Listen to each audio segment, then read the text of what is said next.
좌우에 앞뒤로 인사 나누세요. 당신은 하나님의 자랑입니다. 성령으로 오늘도 충만하세요. 말씀으로 충만하세요. 가슴에 손을 얹고 주님 앞에 고백합니다. 하나님 사랑합니다. 더 사랑하게 해주세요. 예수님 감사합니다. 성령님 환영합니다. 오늘도 선하고 좋은 마음으로 듣고 그 말씀을 지키고 인내하여 열매 맺는 여러분 되시길 축복합니다. 아멘. 오늘 말씀 제목을 함께 읽어보도록 할까요? 시작. 익숙한 오른손이 아니라 순종하는 왼손으로. 저 말이 무슨 말일까? 네, 설교를 다 준비하고 저는 제목을 제일 마지막에 쓰거든요. 제목을 처음 쓰다가 늘 말씀을 준비해 보면 자꾸만 제목이 바뀌더라고요. 그래서 설교를 쓸 때 본문을 쓰고 난 다음에 주제를 제일 마지막에 기도하고 적습니다. 설교의 제목을 쓰는 게 제일 어려운 것 같아요. 익숙한 오른손, 그것이 아니라 순종하는 왼손을 하나님께 드리자라고 하는 말씀으로 함께 은혜 받고자 합니다. 지난주 우리 아이들과 함께 연합 예배를 드리게 되면서 온니엘 다음에 사실은 오늘 우리가 읽게 되는 사사를 우리가 읽었어야 되는데 우리가 그렇게 하지 못했어요. 그래서 지난주에는 우리가 막대기, 마른 막대기와 같은 소무는 막대기로 하나님께 쓰임받은 삼갈이라고 하는 사사, 세 번째 사사인데요. 오늘은 두 번째 사사 다시 봅니다. 그래서 에훗이라고 하는 사사로 다시 한번 말씀을 나누고자 합니다. 오늘 성경 3장 12절부터 30절까지 긴 절인데 다 읽지 못했습니다. 시간 관계상 25절까지만 읽었으니까 댁에 가셔서 다시 한번 읽어보시면 좋겠습니다. 이스라엘 백성들이 또다시 여호와 앞에서 악을 행하기 시작했습니다. 40년 평안의 때 온니엘 사사를 세우시고 평안의 때를 지나다가 어느 날 그들은 또 하나님께 악을 행하게 되고 하나님께서 그들을 징계하시는 장면이 오늘 본문에 기록되어 있습니다. 특별히 12절에 있는 말씀을 우리가 함께 다시 한 목소리로 읽어보겠습니다. 이스라엘 자손이 또 여호와의 목전에 악을 행하니라. 이스라엘 자손이 여호와의 목전에 악을 행함으로 여호와께서 모압 왕 에글론을 강성하게 하사 그들을 대적하게 하시매. 이스라엘 자손들이 여호와 앞에서 또 악을 행했는데 성경은 아주 우리에게 리얼하게 표현해요. 또 한 번, 또 다시 반복하여 그들이 또 하나님께 악을 행하였다 이렇게 기록하고 있습니다. 악의 뿌리가 얼마나 깊은지요, 악이 얼마나 끈질긴지를 오늘 본문을 통해서 우리는 다시 한번 확인해 봅니다. 그런데 그들이 지은 하나님 앞에 악은 어떤 악이었을까요? 히브리어 원어를 가만히 보니까 그들이 바로 그 악, 정관사 the evil이라고 되어 있어요. 그러니까 이 말의 의미는 뭐예요? 온니엘 시대 때에 지었던 그 악, 그 종류 그대로 또다시 그들이 반복하여 죄를 지었다라고 이야기하고 있는 것이죠. 진짜 힘이신 하나님을 믿지 않고 그 하나님을 의지하지 않고 눈에 보이는 권력, 성공, 돈, 그와 같은 우상들을 섬겼던 바로 그 악을 똑같이 또 그들이 반복하고 있다라고 고발하고 있는 것입니다. 하나님을 버리고 세상 우상을 섬기며 살았던 그들의 삶의 결과가 과연 무엇이었을까요?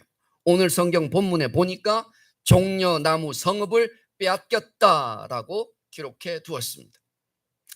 요한복음 10장 10절에 보면 주님께서 우리에게 양과 목자의 비유를 말씀하시면서 도둑이 온 것은 도둑질하고 죽이고 멸망시키려 왔다라고 말씀하시죠. 이 도둑은 다름 아니라 악한 영이요 마귀요 귀신입니다. 그들은 우리의 삶을 도둑질하는 존재요, 우리의 삶을 멸망시키게 하는 존재입니다. 하나님을 믿지 않고 가짜 힘을 믿을 때 또 그 가짜 힘을 믿게 하는 그 악한 영의 종말과 끝은 하나님의 심판입니다. 성경은 그것을 구약시대부터 신약에 이르기까지 아주 동일하게 똑같은 목소리로 말씀하세요. 다만 다른 사건으로 계속 우리에게 가르쳐 주시는 것일 뿐, 모든 그 주제는 하나님을 떠날 때 가짜 힘을 믿고 우상을 섬기면 너희의 그 종말과 끝은 곧 죽음이다, 곧 심판이요 징계다. 이것이 신구약의 모든 성경을 꿰뚫고 있는 주제입니다. 그런데 우리는 왜 이렇게 악에서 떠나는 게 힘들까요? 왜 이렇게 우리는 그 똑같은 죄를 하나님 앞에 범하며 살게 될까요? 안타깝죠. 사사시대에 살고 있었던 이들의 삶이 사실 오늘 살고 있는 우리의 삶과 비단 다르지 않다는 것을 말씀을 통해서 읽어보면 여러분이 깨닫게 될 것이에요. 오늘 본문을 통해서 저는 두 가지 여러분과 함께 말씀을 나누고자 합니다.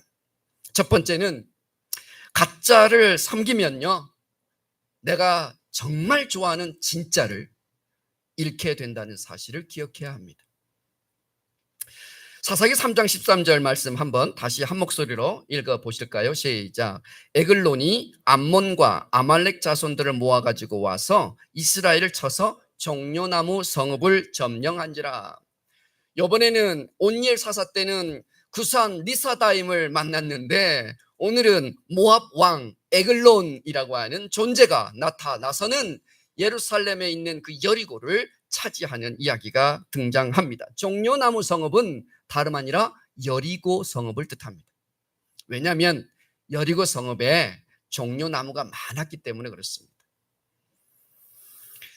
여리고가 어떤 곳인지 우리 잘 알죠? 여호수아 6장에 보면 여리고 성을 그들이 어떻게 함락했는지, 어떻게 차지하고 입성했는지, 무혈 입성을 하고 들어간 여리고 성의 그 이야기가 아주 위대하게 장엄하게 여호수아 6장에 기록되어 있거든요. 이중벽으로, 내벽과 외벽으로 되어 있고 그 벽마다 2m나 되는 두터운 벽으로 되어 있는 철옹성 같은 성이 바로 여리고성이었어요. 심지어 여리고성의 그 기초는요, 아래 지상에서부터요 14m 위에 지어져 있었어요. 14m면 아파트의 몇 층입니까? 3, 4, 3, 5, 15 뭐 4층이나 5층 사이 정도 되죠. 예, 한 층이 보통 3m 되거든요, 평균. 그러니까 5층 위에 기초에 성이, 그리고 그 성이 외벽과 내벽이 있어서 벽마다 2m예요. 2m 두께가. 무너뜨릴 수 있습니까? 오합지졸이요 광야 40년 생활하고 왔던 이스라엘 백성들이 그 성을, 철옹성 같은 그 성을 감히 어떻게 점령하겠냐고요. 한 발짝도 들어갈 수 없는 것이죠. 그들이 점령할 수 있는 가능성은 제로. 그런데 그 성을 누가 차지하게 하십니까? 하나님이 차지하게 하시죠. 그들이 한 일은 고작 두 가지였어요. 매일 한 바퀴 성을 도는 것이에요. 6일 동안 6바퀴, 그러니까 돌았겠죠. 7일째 되는 날은요 7바퀴를 돌라 하세요. 그래서 전체 7일 동안 13바퀴 돈 게 다예요. 그리고 제사장들을 앞장 세우셔서 하나님께서 그렇게 명령하시죠. 양과 뿔나팔을 불라, 그리고 함성을 지르라. 이게 다예요. 그런데 그 성을 무혈 입성하잖아요. 하나님이 그 전쟁에서 이기게 하시죠. 여호수아 6장 2절 말씀 한번 읽어볼까요? 시작. 여호와께서 여호수아에게 이르되 보라, 내가 여리고와 그 왕과 용사들을 네 손에 넘겨주었으니. 여리고성을 누가 넘겨주셨어요? 여호와 하나님께서, 여호와인 내가 그 성을 너희에게 넘겨주겠다, 너희가 그 성을 점령하게 하겠다. 누가요? 여호와 하나님이요. 1만 년이 넘는 오아시스가 있는 성읍이 바로 여리고였어요. 얼마나 그 전통과 역사를 자랑했던지 여리고 성은 사시사철 곡물이 풍성했고 앞에 물이 흐르고 있었고, 그리고 너무나도 풍부한 곡식을 늘 그들이 취할 수 있었던 땅, 기름진 땅이 바로 옥토와 같은 땅이 여리고였어요. 그러니 여리고를 차지했다라고 하는 이 사실은 이스라엘 백성들에게 이제 파라다이스인 거예요. 아, 이제 살았다. 모든 풍요를 누릴 수 있는 땅, 모든 부요를 축적해 갈 수 있는 땅, 내 가족이 편안하게 살 수 있고 행복하게 살 수 있는 바로 그 땅을 여호와 하나님께서 차지하게 하신 거란 말이에요. 영원히 누릴 수 있을 것 같았고, 영원히 그것을 내가 소유할 수 있을 것 같았는데, 그런데 그 여리고 성읍을 빼앗겨버린 거예요. 누가 빼앗았나요? 에글론 왕이 빼앗았나요? 성경 말씀을 다시 한번 가만히 읽어보니까 쳐들어온 것은 에글론 왕이 맞는데 그 에글론 왕을 여호와 하나님께서 이스라엘 백성들에게 보내었다는 것을 분명하게 말씀하고 있어요. 사사기 3장 12절 말씀에 이스라엘 자손이 여호와의 목전에 악을 행함으로 여호와께서 모압 왕 에글론을 강성하게 하여 그들을 대적하게 하셨다. 하나님이 보내신 것이, 구산 리사다임을 만나게 하신 것도 하나님이 하신 일이요, 모압 왕 이 에글론을 이스라엘 백성들에게 보내신 분도 여호와 하나님이시라는 거예요. 하나님께서 빼앗으신 거예요. 종려 나무 성읍을 주신 분이 하나님이셨는데 그 성읍을 다시 취하신 분이 여호와 하나님이셨다는 것이에요. 세상 모든 만물은 하나님의 두 손 안에 있음을 믿으시기 바랍니다. 그분이 뿌리치시면, 그분이 손을 놓으시면 아무것도 아닌 것입니다. 모든 피조 세계는 그분의 존전 앞에 놓여 있습니다. 바람 같은 존재입니다. 안개 같은 존재예요. 먼지 같은 존재예요. 여호와 하나님 앞에서는 말이지요. 우리의 삶도 마찬가지입니다. 우리의 소유도 마찬가지입니다. 내가 자랑하는 그 자랑거리들도 마찬가지입니다. 하나님의 두 손 안에 있어요. 하나님이 손을 뿌리치시면, 하나님께서 그 손을 놓으시면 우리는 천길 낭떠러지로 떨어지는 것이 우리 인생인 것이에요. 사랑하는 여러분, 우리가 누리고 있는 소중하고 아름다운 것들은 무엇입니까? 여러분의 여리고는 무엇입니까? 가족의 생계를 유지하고 하나님을 섬길 수 있는 직장입니까? 사랑하는 가족들입니까? 안정적인 사회적 지위입니까? 취미 활동을 할 수 있는 여러분의 건강한 체력입니까? 또 여유 있는 시간입니까? 교회 공동체입니까? 신앙의 자유를 갖고 기도하고 계시는 바로 그것들이 여러분에게 소중한 것들이십니까? 이 모든 것들은 하나님의 은혜로 주어졌음을 믿으시기 바랍니다. 여리고가 하나님의 은혜로 그들에게 주어진 것처럼 오늘 우리가 소유하고 있는 마땅히 내 것이라고 생각했던 그 모든 것들은 여호와 하나님이 여러분에게 허락하신 은혜의 선물이심을 기억하시기 바랍니다. 그런데요, 그 은혜의 선물, 그 하나님의 은혜를 망각하고 그 하나님의 은혜에 의지하지 않고 그 은혜 안에 머물러 살지 않을 때 그 여리고는, 내 인생의 여리고는 여호와께서 다시 취할 수 있다라고 하는 무서운 경고의 말씀이 오늘 이 본문이에요. 우리가 누리고 있는 여리고는 하나님의 선물입니다. 그분이 없이는 결코 하루도 지켜질 수 없는 것들입니다. 내 힘으로, 내 능력으로, 내 재물로도 그것들을 지킬 수 없습니다. 오직 내 믿음으로만 지킬 수 있습니다. 내가 나의 영원한 힘 되신 여호와 하나님을 의지하는 그 믿음으로만 나의 그 소중하고 아름다운 여리고를 지켜낼 수 있는 것이에요. 그 은혜를 망각하면 하나님이 아니라 세상을 쫓아 세상 우상을 계속 쫓고 살면 우리 인생의 에글론 왕을 만난다는 것을 기억하셔야 합니다. 사울 왕은 하나님께 결국 버림받았지요. 다윗 왕도 하나님의 은혜를 의지하는 것을 잠시 망각하고 군대를 의지하려고 인구조사를 했다가 큰 실패를 맛보지 않았습니까? 여러분의 여리고는 안전합니까? 여러분이 갖고 있는 그 소중한 소유들 안전합니까? 그 소유들, 여러분의 여리고가 안전하려면 또 그 여리고를 여러분이 오늘 하루도, 내일 하루, 한 달, 내년 한 해도 누리기를 원하신다면 여러분의 믿음을 여호와 하나님께 두시기를 주님의 이름으로 축복합니다. 그 여리고를 여호와 하나님께서 더 풍성하게 하실 것이에요. 여러분의 그 직업과 여러분의 산업의 그 지경들을 여호와 하나님께서 더 넓혀 주실 것이에요. 온전히 우리의 진짜 힘, 존귀하신 여호와 하나님께 두시기를 주님의 이름으로 축복합니다. 두 번째입니다. 하나님은 익숙한 오른손이 아니라 순종하는 왼손을 원하십니다. 하나님께서는 두 번째 사사 에훗을 세우셨는데요. 오늘 성경 본문을 한번 다시 15절을 읽어볼까요? 시작. 이스라엘 자손이 여호와께 부르짖음에 여호와께서 그들을 위하여 한 구원자를 세우셨으니 그는 곧 베냐민 사람 게라의 아들 왼손잡이 에웃이라. 여러분에게 눈이 띄는 본문은 이거 제가 노란색으로 표시를 해버렸네. 눈에 띄는 표현이 있죠. 뭐예요? 에웃 사사는 왼손잡이입니다. 이 중에 왼손잡이 있으신가요? 왼손잡이시구나. 굉장히 오늘 에웃 사사와 동질감을 느끼시겠네요. 어릴 때 왼손을 쓰다가 아버지한테 엄청 혼나가지고요. 저는 오른손잡이가 되긴 했는데, 우리 자녀들 자랄 때 보면 왼손 자주 쓰잖아요. 그런데 이 에웃 사사는 독특하게 왼손잡이였어요. 지난주 삼갈은 소모는 막대기 하나가 전부였는데 오늘 에웃은 왼손잡이였다는 거예요. 그래서 말이죠, 많은 성경학자들이 그리고 설교자들이 에웃을 지체장애라고 이렇게 해석도 하고 설명도 했습니다. 오른손을 쓸 수 없기 때문에 왼손을 쓴 왼손잡이, 그 신체적 한계를 극복한 에웃 이렇게 설교를 많이 했거든요. 처음에 저도 전도사 때 그렇게 설교했었어요. 이 말씀을 계속 묵상하고 또 붙들고 씨름하다가 진짜 왼손잡이인가? 오른손을 못 쓰는 사람이었나? 너무나 이게 해결이 안 돼가지고 며칠을 설교 준비를 못하면서 이 본문과 막 붙잡고 싸웠거든요.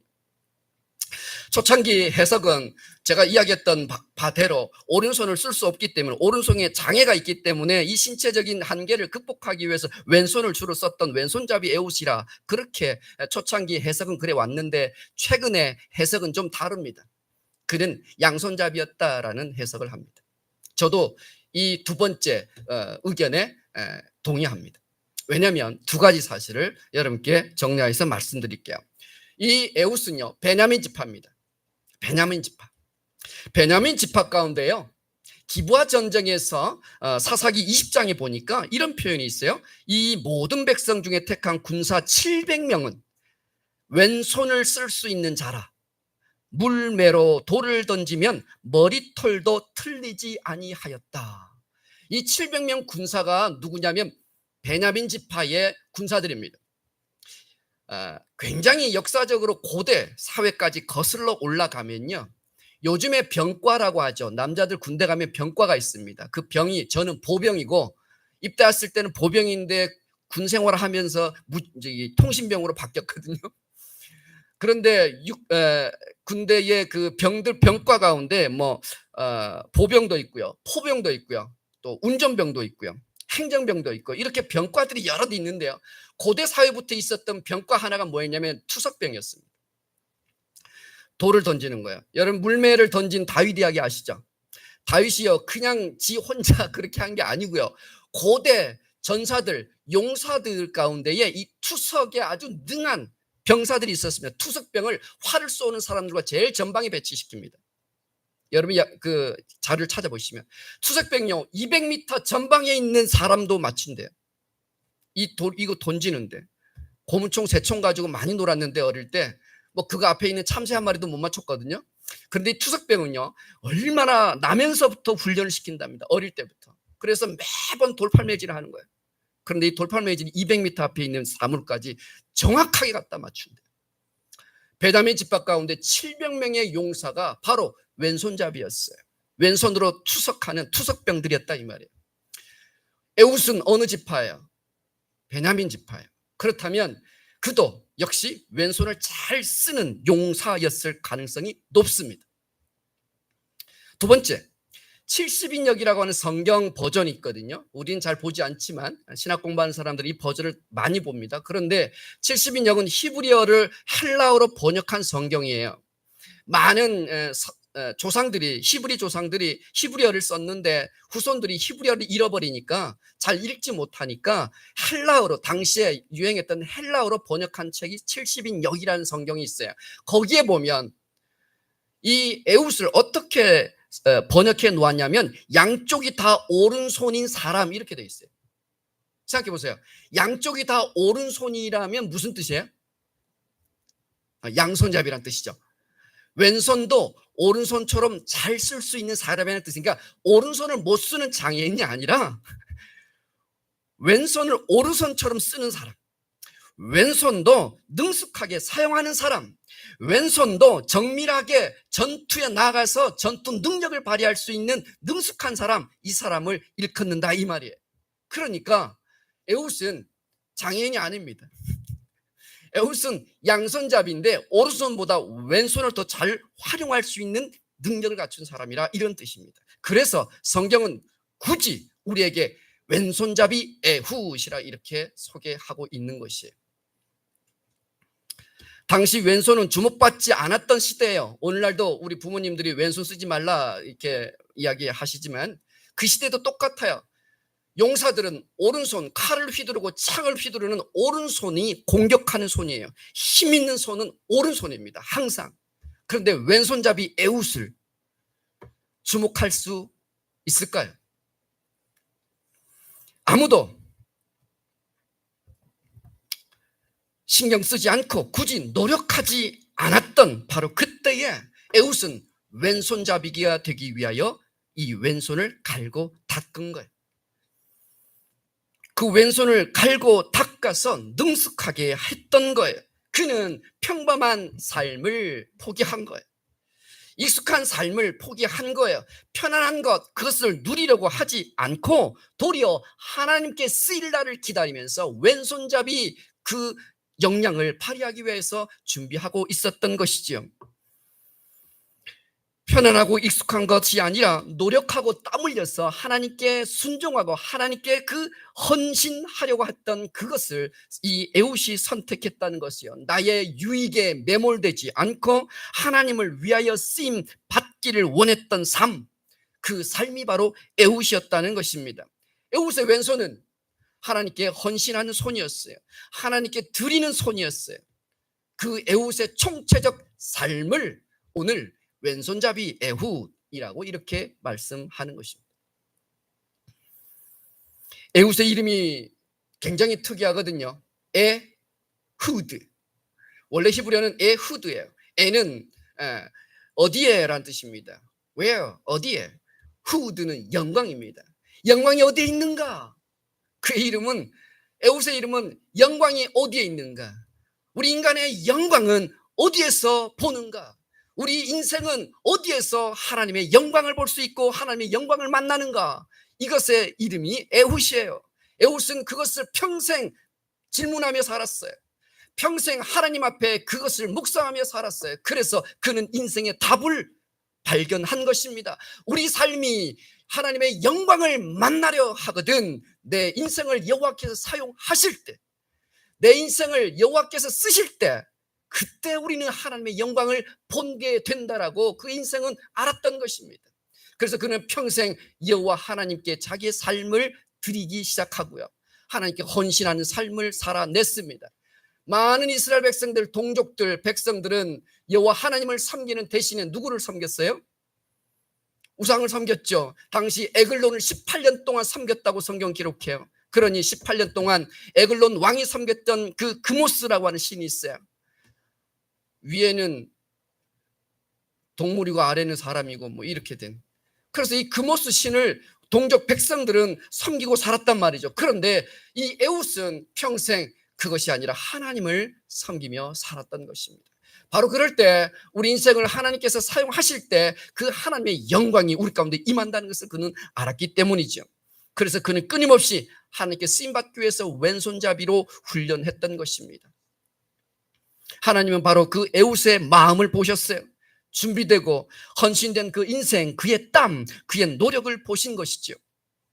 사람들은 하나님께 아무도 관심이 없고 하나님의 일에 아무것도 신경 쓰지 않고 아무 일에도 헌신하지 않았던 바로 그때에 구별되어 하나님께 드리기로 작정한 그 인생을 살아가는 에훗을 하나님은 눈여겨보고 계셨던 것입니다. 그래서 하나님을 위해, 하나님의 영광을 위해 갈고 닦았던 그의 손, 하야드라고 되어 있습니다. 히브리어 하야드, the hand에 바로 그 손, 하나님을 위해서 쓰임받기를 원하여 갈고 닦았던 왼손, 그것은 순종의 손, 하나님께 드리는 손이에요. 그 손은 땀 흘린 손이에요. 그 손은 하나님을 위하여 굳은 살에 박힌 손이에요. 그 손은 능숙한 손이에요.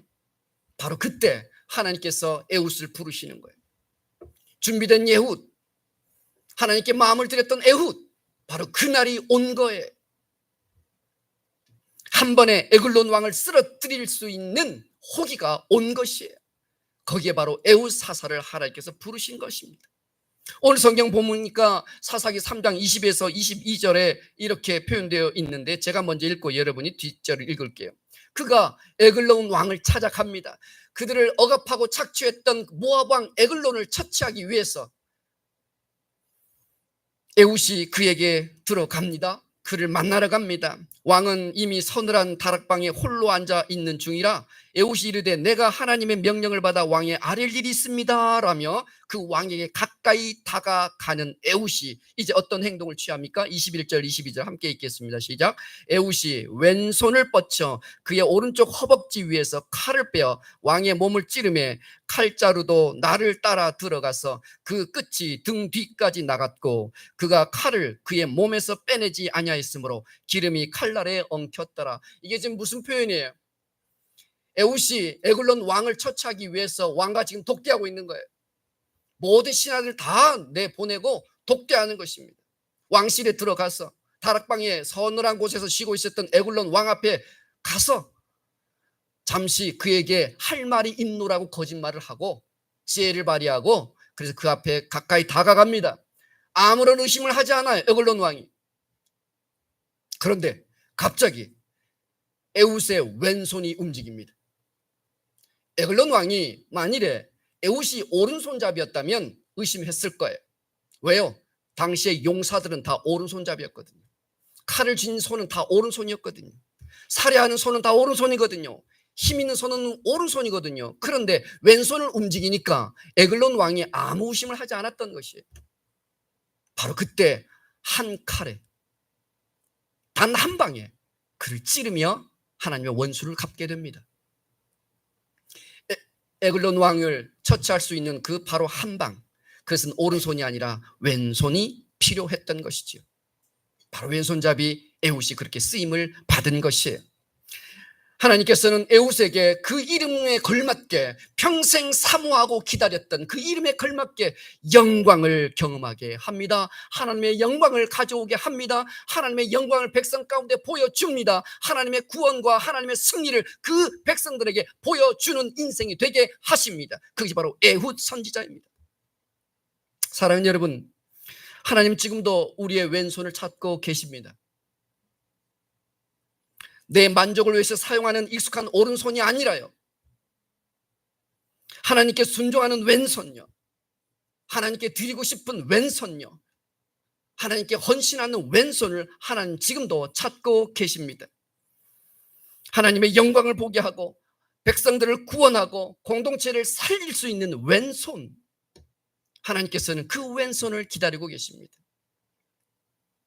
지금 여러분에게도 왼손이 있습니다. 한번 들어보실래요? 왼손 없으신 분 계신가요? 여러분의 왼손, 다른 사람에게는 없는 나만 가진 재능, 지금 허락하신 여유 있는 시간, 아직까지 움직일 수 있는 체력과 건강, 베풀고 나눌 수 있는 경제적인 여유, 다른 이들을 섬길 수 있는 직장, 이 모든 것이 여러분 안에 있는 왼손입니다. 그것이 여러분의 인생의 왼손이에요. 그 왼손을 여호와 하나님께서 지금 찾고 계시다고요. 에훗처럼 갈고 닦아 준비하고 능숙하게 되는 그 왼손, 나를 위해서 사용하는 오른손이 아니라 여호와 하나님을 위하여 하나님께 드릴 왼손의 그 활동들, 그 섬김들, 그것들을 지금 하나님은 찾고 계시다는 것이에요. 여유 있을 때 지체들을 위해서 기도하고, 여유 있을 때 말씀 묵상하고, 큐티 열심히 하고, 5분 통독 열심히 하고, 나에게 주신 재능으로, 악기 연주로, 찬양으로, 또 영상 편집으로, 요리하는 것으로, 아이를 돌보는 것으로, 차량을 봉사하는 것으로, 설거지하는 것으로 그렇게 봉사하는 것, 나의 영광이 아니라 하나님의 영광을 위해서 사용하는 여러분의 인생, 그것이 여러분이 하나님께 드리는 왼손입니다. 여호와께서 여러분의 아름답고 존귀한 왼손을 기다리십니다. 토요일마다 지난주, 지지난주부터인가 우리 그 카리스 찬양단이 요 앞에 20분 섭니다. 20분 서기 위해서 2시간을 와서 준비합니다. 토요일에 멀리서까지 2시간을 준비하고 예배를 준비하고 이 예배를 위해서 기도합니다. 그리고 잠깐 20분 섭니다. 그 섬김을 위해서 또 어떤 분은 연주하기 위해서 안 되는 연습을 반복하고 또 반복하고 또 반복해서 엉덩이가 들썩거리고 엉덩이에 땀띠가 나고 손에 굳은 살이 박혀요. 바로 그것이 하나님께 드리는 왼손이에요. 하나님이 기다리시는 왼손이에요. 하나님 붙잡으시는 왼손이시라고요. 나의 유익을 위해서가 아니라, 나의 만족을 위해서가 아니라 하나님의 영광을 위하여, 하나님의 영광을 내 가족 가운데, 내 공동체와 내 직장 가운데 임하게 하실 그 왼손, 바로 그 왼손을 하나님 붙잡으시는 것입니다. 저와 여러분이 그 왼손을 하나님께 올려드리면 좋겠어요. 여름 많이 덥지요? 교회가 제일 시원한 곳입니다. 정말이에요. 저는 교회 오면 너무나 기분이 좋아요. 너무 행복해요. 우리 집보다 더 시원해요. 우리 집은 정말 좁거든요. 그런데 우리 교회는 너무 넓어요. 3층에 제가 와서 2박 3일 하는데요. 매주마다 혼자 그 방을 다 써요. 3칸. 아무도 간섭하는 사람이 없어요. 어떻게 잠옷 입고 다니는지 아무도 보는 사람이 없어요. 우리 시온이만 조심하면 돼요. 제가 시온이 가끔 와서 연습하느라고 잠깐 오거든요. 너무 좋아요. 하나님의 성수에서 평생, 내 평생의 소원이 하나님의 성전에서 여호와 하나님의 아름다움을 보는 것이로다. 이게 시편 27편 4절의 다윗의 고백이에요. 저와 여러분이 이 여름에, 핫한 여름에 뜨거운 바깥에서 정말 힘들어하지 마시고 교회 오세요. 교회 자주 오세요. 그러시면서 하나님의 기다리시는, 찾으시는, 쓰시는 나의 왼손을 올려드리는 인생들이 되시기를 예수님의 이름으로 축복합니다. 함께 우리 결단 찬송할까요? 나 주님의 기쁨 되기 원합니다.